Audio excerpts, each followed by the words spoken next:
Now guys, pag-usapan lang natin ang breaking news na exclusive guys na pinag-uusapan. Nakapunta na raw sa bahay, Alden Richard nagsalita na kung niniligawan si Catherine Bernardo. Kitang-kita naman natin guys na inamin ni Alden Richard na siya ay pumupunta sa bahay ni Catherine Bernardo. Ano kaya guys ang ibig sabihin ng issue na sinasabi sa atin ng balita patungkol umano guys sa pagpunta ni Alden Richard sa bahay ni Catherine Bernardo, na ngayon guys ay ini-issue pa rin ang intriga sa pagpunta ni Alden Richard sa bahay ni Catherine Bernardo. Spotted nga naman kasi guys ang lahat ng mga issue, lalo-lalo na guys no, na yung pagbigay niya ng mga pagkain sa bahay ni Catherine Bernardo ay binuksan pa yan guys sa All Out Sunday.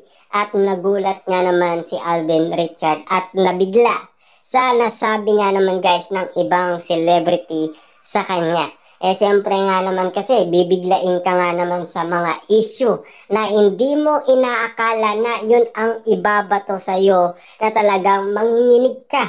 At kakaiba nga naman kasi guys ang reaction ni Alden Richard dahil meron pa palang mga celebrity nakakaalam ng kanyang mga kinikilos. Hindi lang pala ang mga netizens at mga Katden fans ang nakakaalam.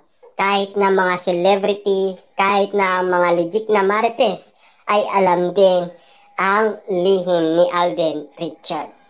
Ang sabi nga naman guys ng balita, nagbigay na ng tugon si Asia multimedia star Alden Richard sa tanong kung nililigawan niya ang kanyang Hello, Love Again co-star na si Catherine Bernardo sa Behind the Talk ng Fast Talk with Boy Abunda nitong Biyernes, October 18.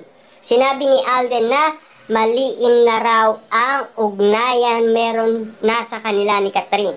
Yung meron po kami ngayon ni Kat, Tito Boy, it's I should say really deep, saad ni Alden. Dagdag pa niya, since I got the chance to really know her now and dami ko pong nadidiscover sa kanya. Our similarities and difference is now we view life na sobrang appreciate ko po yung mga na i-open up niya sa akin. Ibig sabihin pala nito guys, maraming nadidiscover si Alden Richard na panibago kay Catherine Bernardo. Dahil siyempre guys, no, magkaiba kasi yung Little Catherine na unang nakilala ni Alden Richard sa bagong Catherine Bernardo ngayon. Ibig sabihin, yung una ay magkaiba sa ikalawang pagkakakilala niya kay Catherine Bernardo. Ibig sabihin, yung Little Catherine ay nawala na. At yung nakilala ni Alden Richard ngayon ay magkaiba. Ibig sabihin, marami siyang nadidiscover kay Catherine Bernardo na hindi alam ni Alden Richard. At siyempre, maliban dito ay binanggit din ni Alden ang tungkol sa pagkakakilala ni Catherine sa kanya sa pamilya nito. Na-meet up ko na rin po yung pamilya. Nakapunta po ako sa bahay ni na Catherine, aniya. Ganon kadalas usisa ni Boy. Sagot naman ni Alden, pagkaya po ng oras. Matatandaan kamakailan lang ay pinlex ng mami ni Catherine na si Mami Min Bernardo ang isang video kung saan kasama si Alden sa bonding moment ng pamilya niya.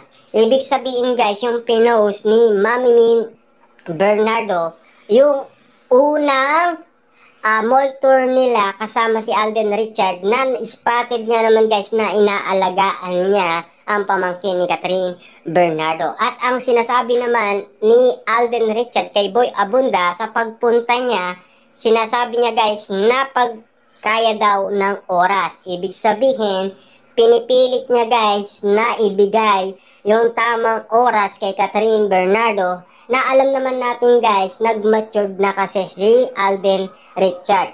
At alam naman natin guys kung ano ang nagiging problema niya dati tungkol sa oras. 'Di ba? Kita nyo naman guys yung sinasabi ni Alden Richard tungkol umano kay Christopher Min na kung ano ang wish niya sa narating niya, di ba? Pero ang sagot ni Alden Richard, gusto niya lang makatulog ng 8 hours. Kasi ang tulog niya daw ay 1 oras na lang. Pero yung 1 oras na yon, kapag inati pa natin, ibig sabihin, binibigay niya yon kay Catherine Bernardo. Ibig sabihin, talagang may oras na siya kay Catherine Bernardo. Kaya nga naman guys, nag-matured na kasi si Alden Richard na dati ay hindi niya kaya.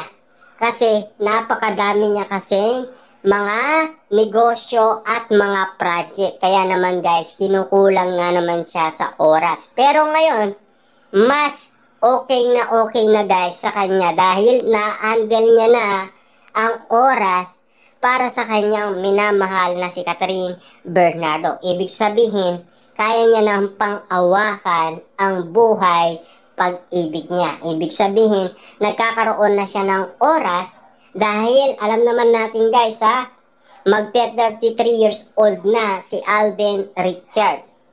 Siyempre, 2 years na lang ay ikakasal na siya. 'Di ba? At siyempre, kailangan nga naman guys ay sundin niya ang kanyang mga sinabi na 35 years old ay ikakasal na siya.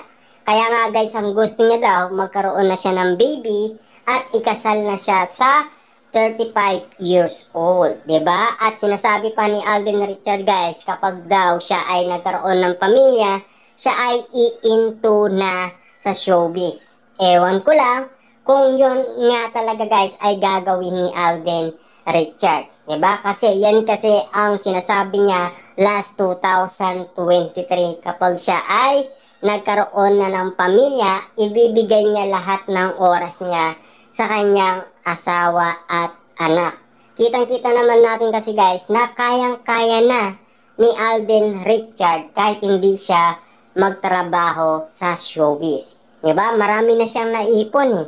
Hindi lang natin alam kung sino ang babaeng i-reveal niya kay Boy Abunda at kung sino ang laman ng kanyang puso.